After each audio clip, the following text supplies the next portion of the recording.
Penampakan alam wilayah daratan. Wilayah daratan adalah bagian dari permukaan bumi yang tidak digenangi air dan berbentuk padat. Macam-macam wilayah daratan. 1. Dataran rendah berada di ketinggian antara 0 sampai 200 meter di atas permukaan laut.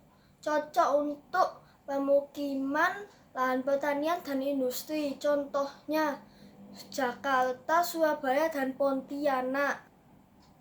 2. Dataran tinggi. Dataran tinggi terletak di ketinggian 200 meter di atas permukaan laut, disebut juga plato. Contohnya dataran tinggi Dieng, dataran tinggi Alas, dataran tinggi Bone. Cocok untuk tempat pariwisata dan perkebunan. Contoh tanaman yang bisa ditanam di dataran tinggi: kopi, teh, cengkeh, sayur, buah, bunga, dan tina. 3. Pantai. Pantai adalah wilayah perbatasan antara daratan dan lautan. Ada 2 macam pantai, yaitu pantai landai dan pantai terjal. Pantai landai banyak dimanfaatkan sebagai pariwisata, perikanan, dan tambak ikan, udang maupun garam, dan juga sebagai tambatan perahu nelayan. Berikutnya pantai yang terjal atau curam.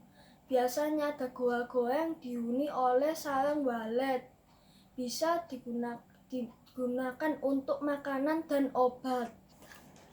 4. Gunung. Gunung adalah bagian dari bumi yang menonjol tinggi ke atas dengan ketinggian 600 meter. Ada 2 jenis gunung, yaitu gunung berapi dan gunung tidak berapi. 1.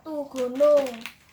Gunung berapi adalah gunung lapisan yang terbentuk dari perut bumi.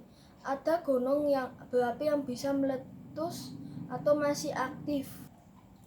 2. Gunung tidak berapi adalah gunung yang tidak aktif atau sudah mati. Manfaat gunung: untuk tempat rekreasi, materialnya untuk bahan bangunan, untuk pengatur iklim, dan untuk penyimpanan air. 5. Pegunungan.